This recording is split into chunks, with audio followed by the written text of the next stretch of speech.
그리고 이제 그 10절 이후부터는 숫자 잠언이 나오는데, 이제 아굴이 온 우주적 지혜를 생각을 하고, 이제는 이 세상에 있는 여러 짐승들, 벌레들을 통한 이 지혜를 생각을 해요. 그 짐승, 이 아굴의 지혜가 이 놀라운 것은 이 짐승들에게 사람의 특성을 부여해 주어요. 그 거머리에게 두 딸이 있다. 다고 한다. 그 거머리의 두 딸은 뭐예요?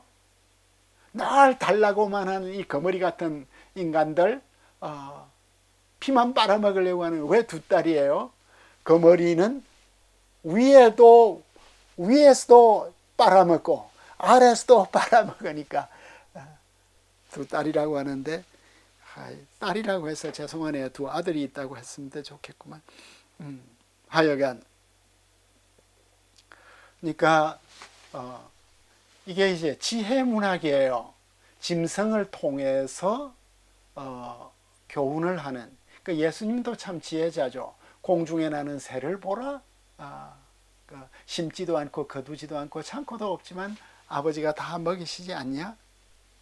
그리고 모세의 법에도 곡식을 떨고 있는 소의 입에 망을 씌우지 말라.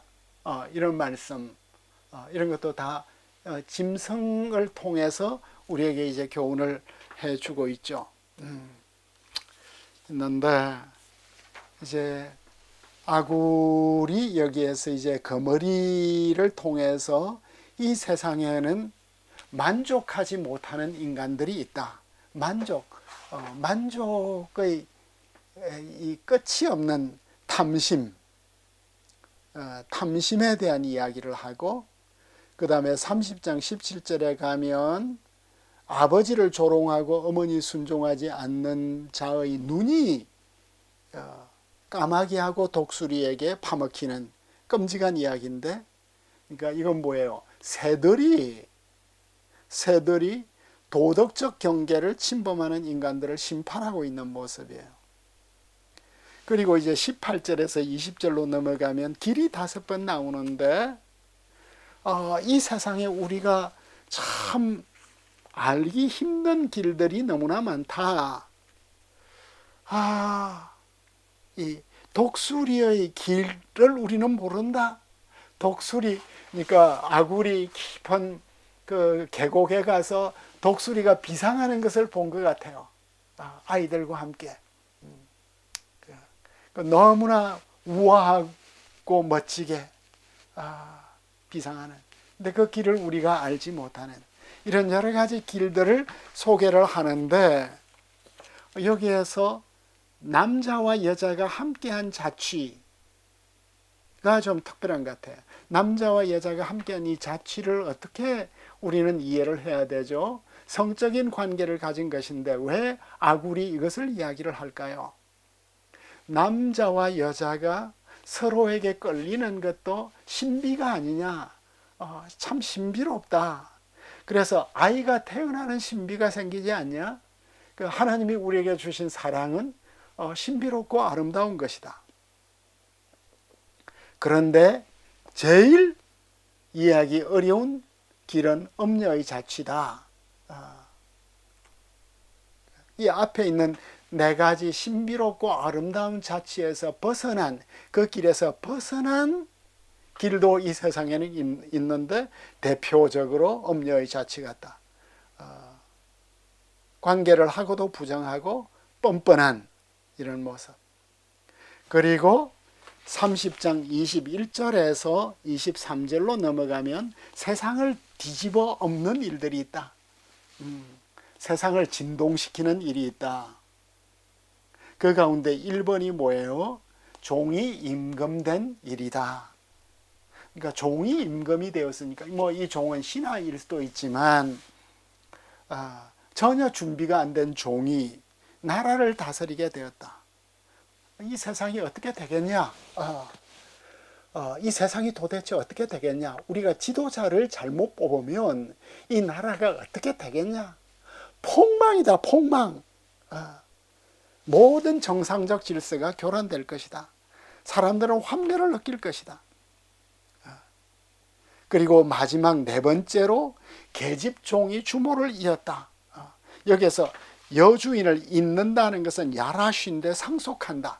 그러니까 그 계집종이 종으로 있던 자가 이제는 여주인 행세를 하는, 그러니까 최악의 상황이 여기서 벌어져요. 우리가 어떻게 적용을 할까요? 능력이 없는 사람이 지도자가 되면 세상이 뒤집어진다. 그럼 우리 가운데는 어떻게 적용을 할까요?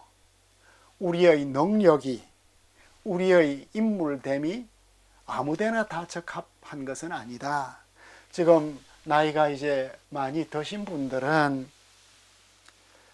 이런 질문을 제가 스스로 해보는 것 같아요.